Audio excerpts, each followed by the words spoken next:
રામ રામ, જય માતાજી. કેમ છો તમે બધાય? તો જોઈ લ્યો, આ બનાવ્યો હે સ્ટેન્ડ હે ગમાણ જેવું, એટલે આરામથી હું બરોબર ઊભો હોય ને તો ખાઈ શકે.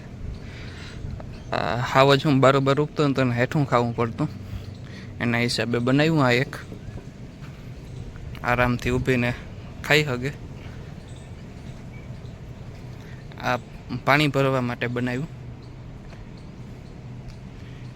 એમાંય ખાવું હોય તો ખાઈ શકે, ગાયું ને ઘોડાને.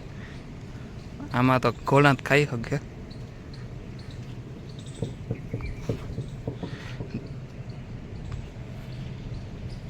તો જોઈ લ્યો, હાવજના સ્ટેન્ડ મૂકી દીધું હે ને ખાઈ છે. આજે પહેલી જ વાર મૂક્યું હે.